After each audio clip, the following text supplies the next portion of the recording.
Assalamualaikum warahmatullahi wabarakatuh. Perkenalkan, nama saya Hendro Gunawan. Saya adalah mahasiswa dari Universitas Siber Asia Jakarta. Saya mengambil jurusan informatika atau teknik komputer. Kali ini saya akan menjelaskan tentang UTS yang merupakan progres atau kelanjutan dari tugas 1. Langsung saja kita menuju file PPT nya.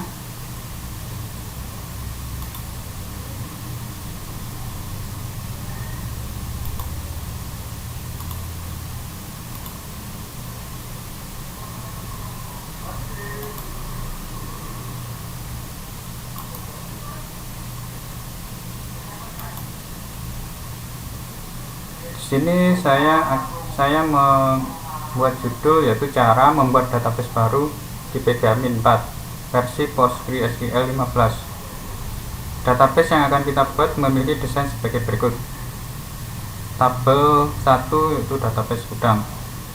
Database gudang memiliki tabel yaitu bernama barang, dan barang memiliki field-field yang terdiri dari kode barang yang memiliki tipe data karakter dengan panjang nilai 4. Kemudian field kedua nama underscore barang memiliki tipe data varchar dengan panjang nilai 20. Kemudian field yang ketiga yaitu harga barang dengan tipe data integer panjang nilai 6, dan yang terakhir yaitu jumlah dengan tipe data integer dengan panjang nilai 3. Yang pertama, pengenalan PGAdmin. PGAdmin adalah sub aplikasi perangkat lunak platform pendukung pengembangan dan atau alat bantu administrasi DBMS PostgreSQL yang memiliki banyak fungsi dan dikenal pada saat ini. Aplikasi yang bersifat open source dan gratis ini dapat berjalan di beberapa sistem operasi, yaitu seperti Linux, FreeBSD, Solaris, macOS, OS X, dan tentu saja Microsoft Windows. Aplikasi ini dirancang untuk menjawab semua kebutuhan penggunanya, terutama untuk menuliskan query dalam kalimat SQL sederhana dalam rangka mengembangkan basis data yang kompleks. Kelebihan dari software ini adalah pada user interface yang friendly karena bersifat GUI atau graphical user interface, sehingga dalam penggunaannya user dapat dengan mudah mengelola basis data di dalamnya. Di sini terdapat gambar 1, yaitu tampilan halaman dashboard PGAdmin. Yang kedua, memunculkan Windows aplikasi PGAdmin. Untuk mengaktifkan di memori atau memunculkan sub aplikasi PGAdmin, para pengguna PostgreSQL hanya perlu menggunakan menu pilihan Start, kemudian klik program, kemudian klik PostgreSQL 15 dan klik PGAdmin 4. Tunggulah sesaat hingga splash screen PostgreSQL atau logo gajah dengan warna latar belakang biru muncul untuk kemudian digantikan oleh Windows aplikasi PGAdmin, seperti ditunjukkan pada gambar 2 halaman pencarian Windows.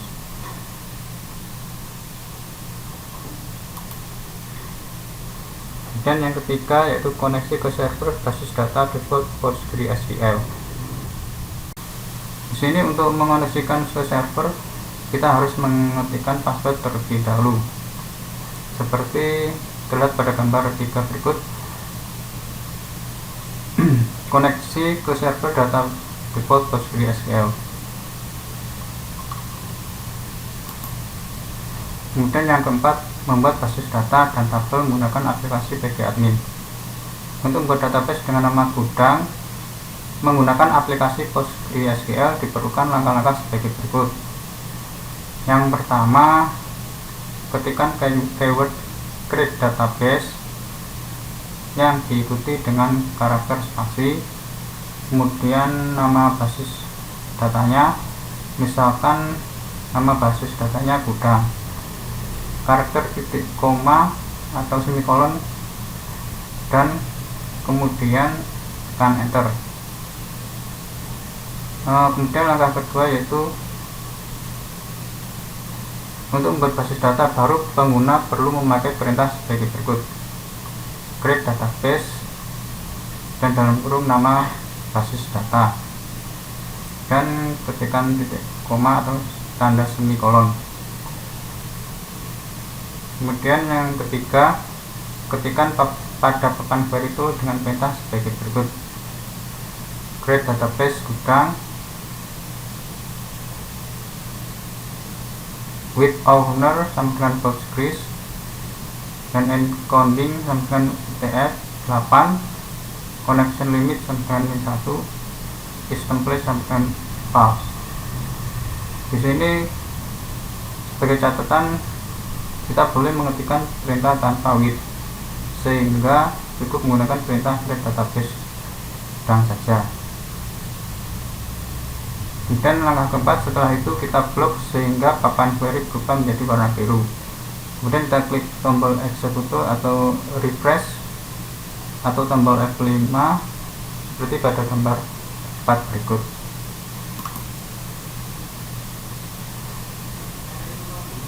Pada gambar 4, query create database dengan tombol execute atau refresh atau tombol F5 di atasnya. Kemudian langkah kelima, maka setelah kita klik execute atau refresh F5, hasilnya adalah seperti terlihat pada gambar 5 berikut ini. Pada gambar 5 di sini sudah terdapat database baru dengan nama gudang.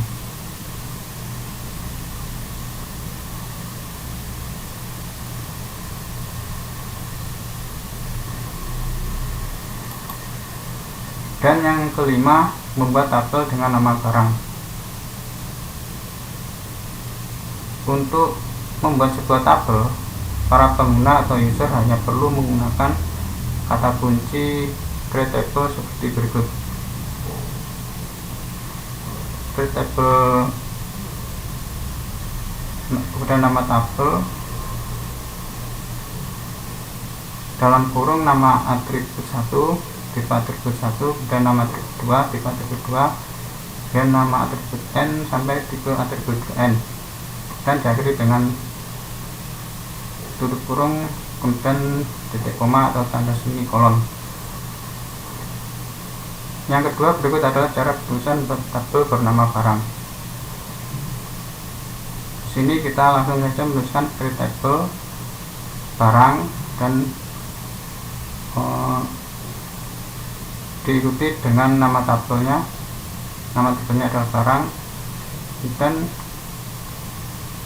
kita ketikkan kode barang, kode underscore barang, dan tipenya apa, karakter, dan panjang nilainya berapa, 4, dan kita set menjadi primary key. Setelah itu baris kedua atau kolom keduanya kita beri nama kolom nama underscore barang, dan kita beri tipe datanya yaitu varchar dengan panjang nilai 20, dan kita set menjadi 0. Kemudian ada kolom harga barang dengan tipe datanya yaitu integer, dan kita set dengan not null. Dan yang terakhir adalah kolom jumlah dengan tipe data integer, dan kita set dengan not null. dan kita akhiri dengan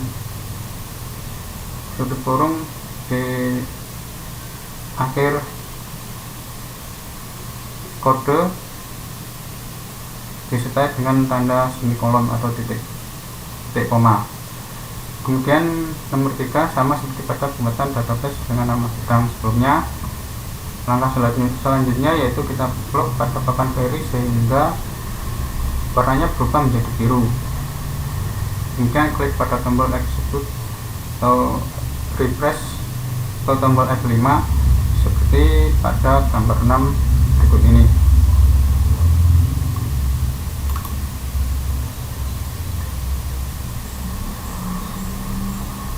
Pada gambar 6 menunjukkan query creatable barang. Dan nomor 4 setelah itu kita klik tombol execute atau refresh F5 di dalam database bidang.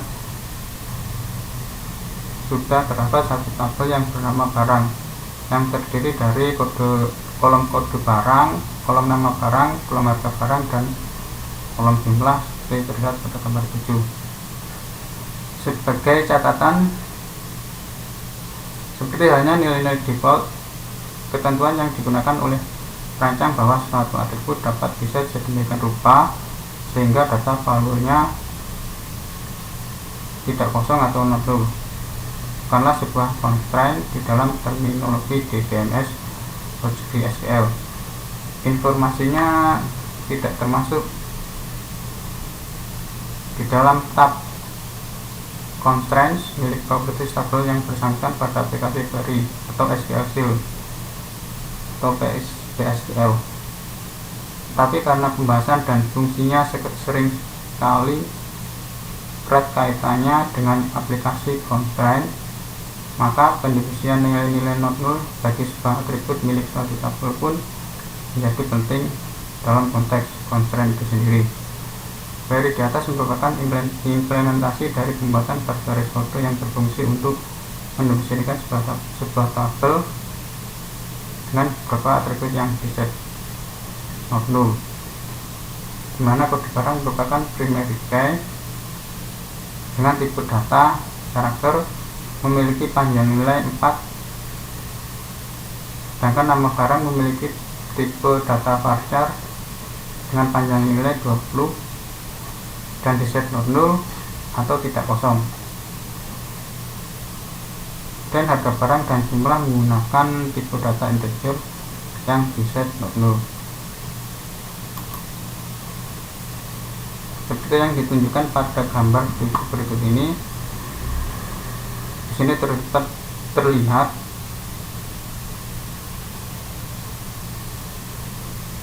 sebuah database dengan nama bidang serta kolom-kolomnya, yaitu kolom barang dengan field atau atribut fieldnya yaitu kode barang, nama barang, harga barang, dan jumlah. Sini dengan constraint primary key-nya yaitu barang.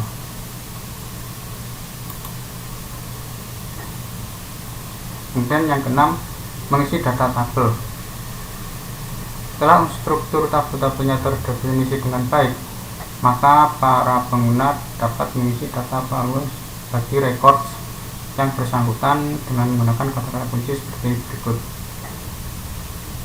insert into public titik nama tabel dan buka kurung nama field tutup kurung, dan di bawahnya lagi kita ketikkan values buka kurung nilai-nilai field dan tutup kurung, dan diakhiri dengan tanda semikolon atau titik koma.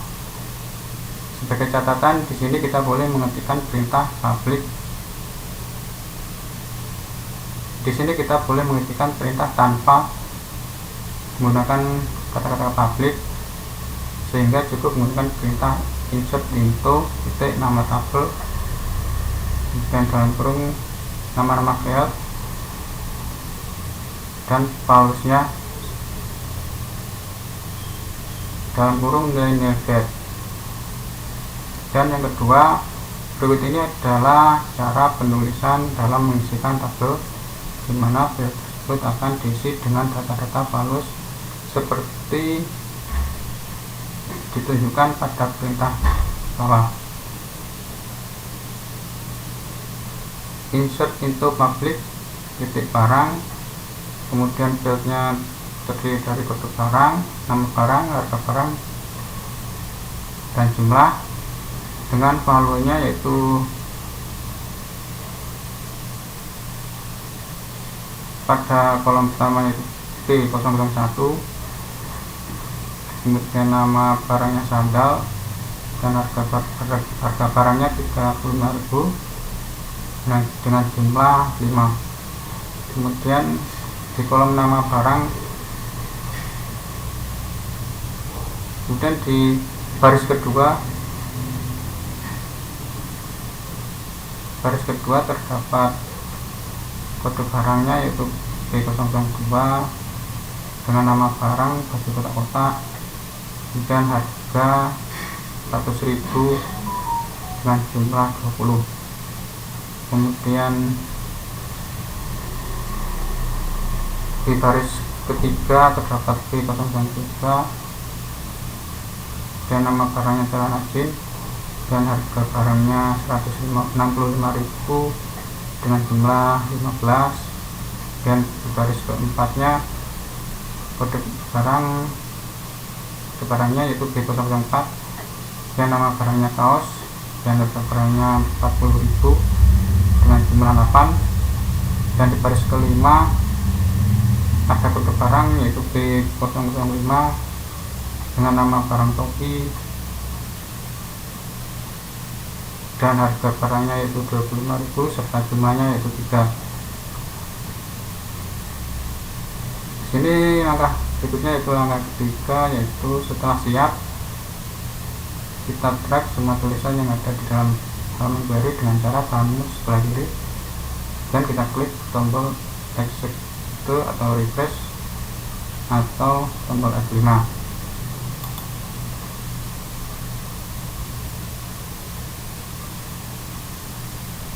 Di sini pada gambar 8 cara mengisi data tabel barang ke dalam data dan valusnya. Sebagai catatan, penulisan data valus yang bertipe string dalam contoh ini adalah yang bertipe data chart dan varchar diapit oleh karakter tanda petik tunggal atau apostrof. Sementara itu data valus yang bertipe bilangan pada contoh ini adalah yang bertipe data integer, tidak diapit oleh karakter apapun.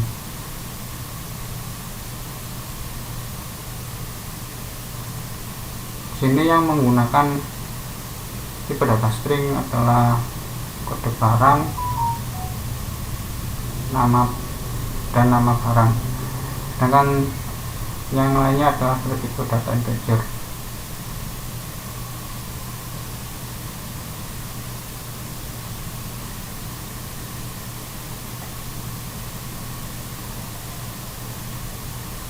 Kemudian keempat, untuk melihat atau menampilkan semua file dan record data valus yang telah dimasukkan ke dalam sebuah tabel, maka para pengguna dapat menggunakan kalimat query sederhana seperti contoh berikut. Select tanda bintang from, kemudian nama tabel. Berikut cara penulisannya. Select tanda bintang from barang. Dan yang kelima berikut adalah query dan hasilnya.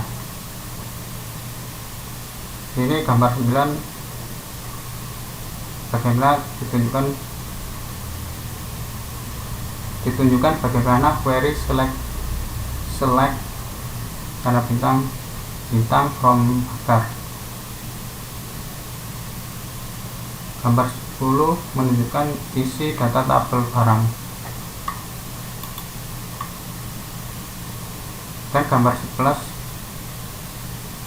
menunjukkan query dan isi data tabel barang.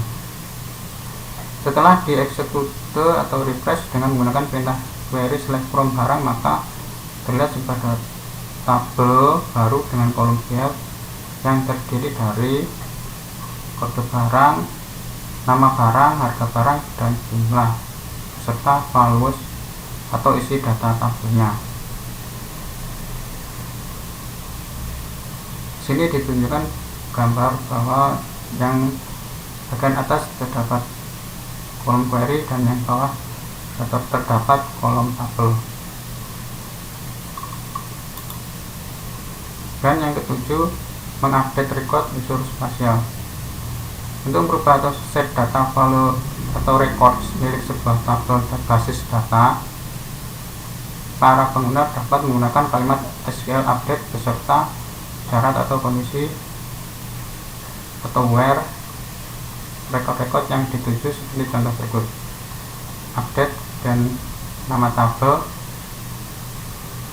set dan nama atribut, kemudian nilai baru, dan where nama atribut sama dengan nilai. Berikut adalah contoh langkah-langkah yang diperlukan untuk mengupdate record yang mempresentasikan unsur set spasial.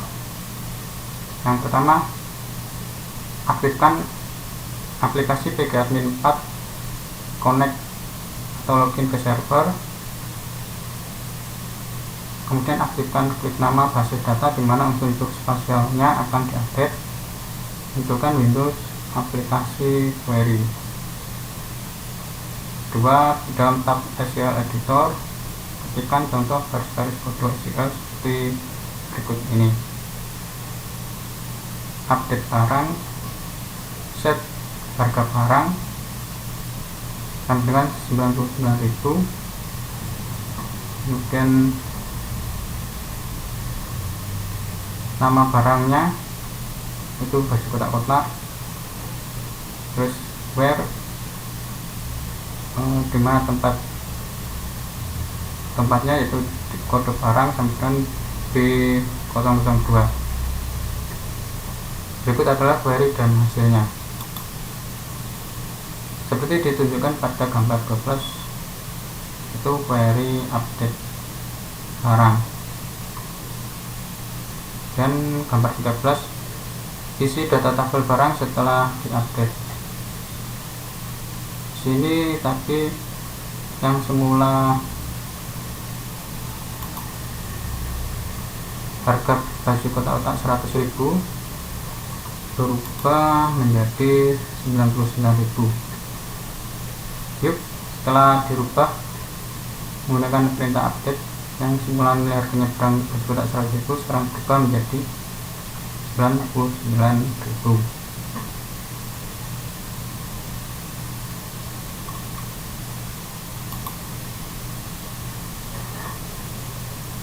Dan yang ke-8, memodifikasi struktur tabel.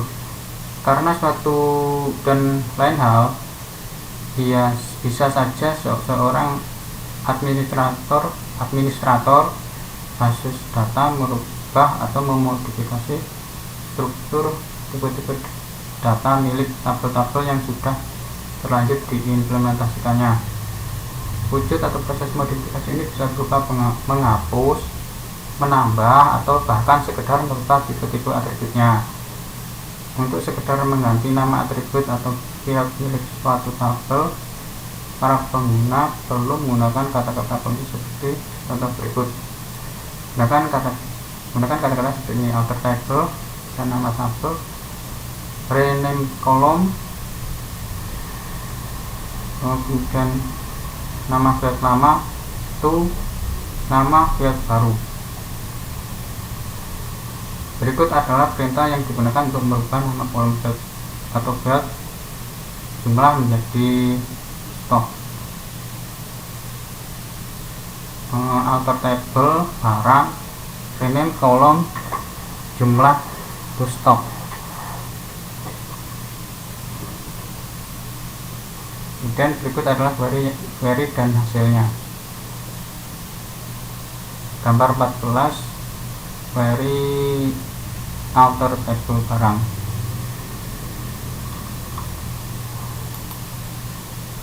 Dan gambar 15, terdapat kolom atau field jumlah setelah dimodifikasi menjadi stok.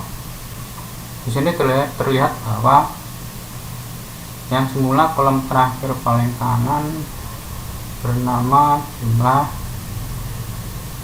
setelah diganti atau modifikasi berubah menjadi stok. Kita lihat kolom pertama adalah jumlah menjadi stok. Kemudian nomor 9, mengurutkan rekod hasil query.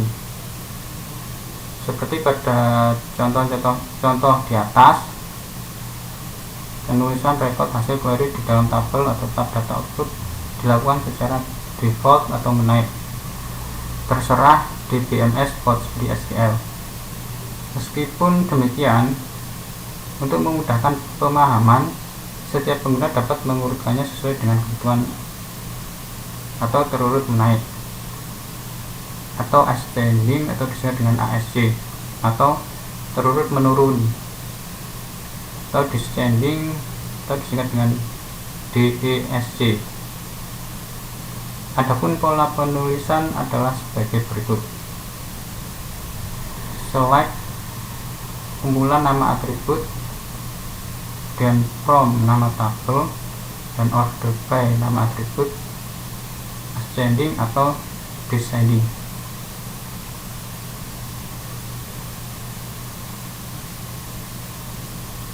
Kemudian berikut adalah perintah yang digunakan untuk mengurutkan nama barang secara ascending atau ASC, yaitu ketikkan select kode barang dan nama barang, harga barang, stop, from barang, order by nama barang, ASC, dan diakhiri dengan titik koma atau semikolon.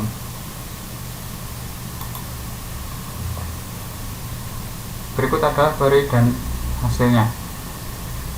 Pada gambar 16, query mengurutkan nama barang secara naik atau ascending. Dan gambar 17 isi kolom nama barang setelah diurutkan secara ascending. Di sini terlihat bahwa urutan hurufnya terurut secara abjad, yaitu baju kotak-kotak diawali dengan huruf abjadnya yaitu B, kemudian celana jeans huruf abjadnya C, dan kaos K, dan sandal S, dan topi P.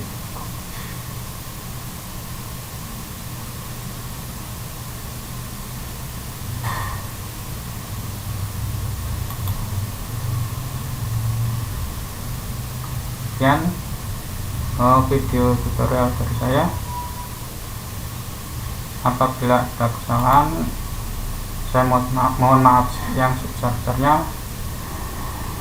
Akhir kata saya ucapkan wassalamualaikum warahmatullahi wabarakatuh.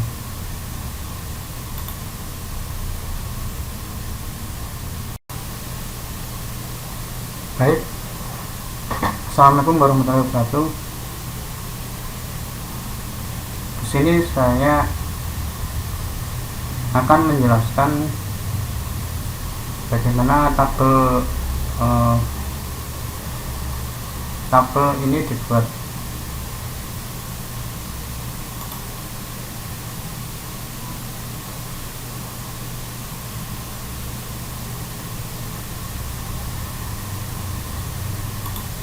Langsung saja kita ke aplikasi PG Admin.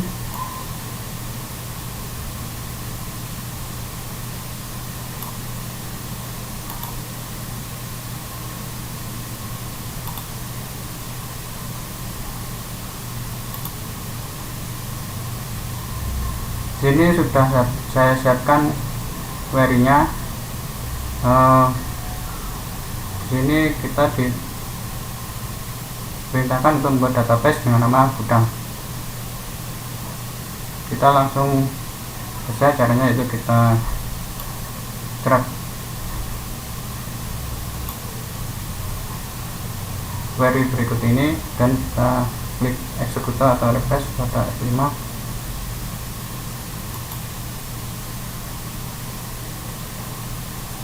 Nah, di sini sudah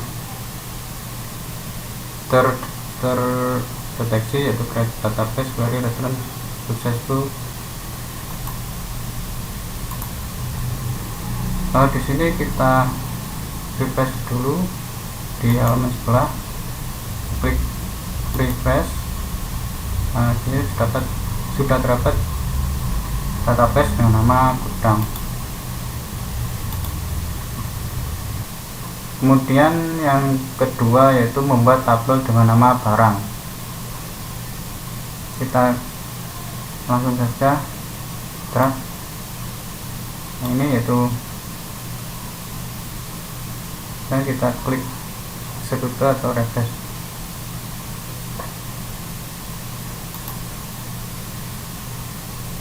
Nah, di sini kita refresh dulu dan kita lihat di kolom pada database gudang dan kita lihat pada tabel ini terdapat satu tabel itu bernama barang dengan kolomnya itu kode barang, nama barang, harga barang, dan jumlah. Dan di sini barang adalah primary key. Seharusnya di sini yang menjadi primary key adalah kode barang. Dan untuk melihat data keseluruhan dari tabel barang, maka kita klik select tanda bintang from barang dan kita refresh. Nah, di sini sudah terlihat field type-nya yaitu berupa kode barang, nama barang, harga barang, dan jumlah. Kemudian langkah berikutnya yaitu input data tabel barang. Untuk menginput data atau tabel barang, kita ketikkan perintah seperti ini, insert into titik barang, dan ini nama fieldnya disertai dengan valuesnya, yaitu ini dan ini valuesnya dan ini data-datanya, kolom-kolomnya atau baris-barisnya, itu baris pertama, baris kedua, baris ketiga, baris keempat, sampai baris kelima. Dan kita langsung saja klik execute atau F5, execute atau refresh atau tombol F5.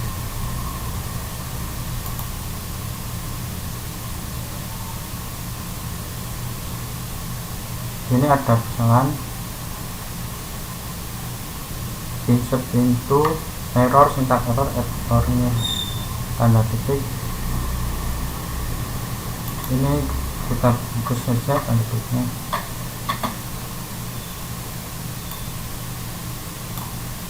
Dan itu lagi. Nah, kemudian kalau sudah sukses, kita klik lagi melihat data tabel barang. Untuk melihat data tabel barang, kita ketik select tanda bintang from barang.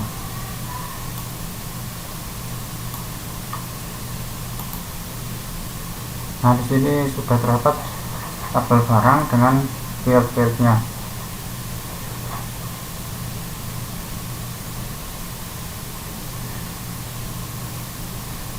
Kemudian gunakan perintah update untuk merubah nilai harga barang baju kotak-kotak menjadi 99.000. Perintahnya adalah seperti ini, update barang dan set harga barang sama dengan 99.000, nama barang itu baju kotak-kotak, where yaitu kode barang G002, dan kita drag dulu dan kita execute atau refresh atau F5. Nah, untuk melihat data tabel barang, kita kita select tanda bintang from barang, kita sebut atau refresh. Di sini terlihat bahwa baju kotak-kotak harganya sudah berubah, yang semula 100.000 menjadi 99.000. Namun urutannya kode baju kotak-kotak ini berada di nomor 5 atau berubah menjadi di urutan kelima. Kemudian selanjutnya itu gantilah nama file jumlah menjadi stok.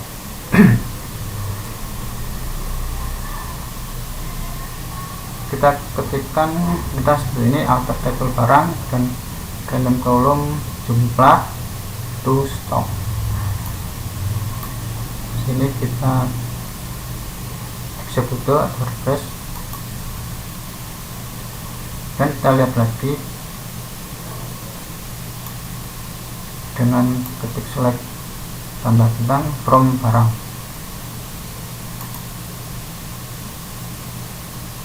Nah, di sini kolom stok, kolom barang sudah berubah menjadi stok. Dan langkah selanjutnya, gunakan perintah order untuk mengurutkan file nama barang secara ascending. Perintah yang kita gunakan yaitu select kode barang, nama barang, harga barang, dan stok, dan from barang, order by nama barang ascending.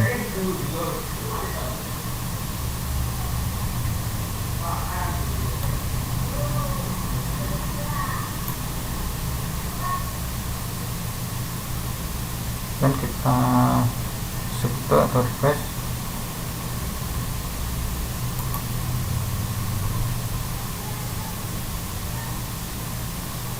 Nah, di sini pada kolom nama barang sudah terurut sesuai dengan huruf abjadnya. Untuk melihat data barang, kita select lagi, ini select tanda bintang from barang. Namun ini sudah cukup karena sudah terlihat file-nya, yaitu nama barang sudah terus secara ascending.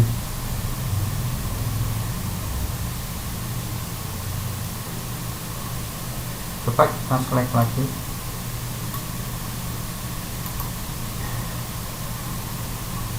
Nah, di sini nama barang sudah terurut dengan rapi. Sekian video dari saya. Saya ucapkan wassalamualaikum warahmatullahi wabarakatuh.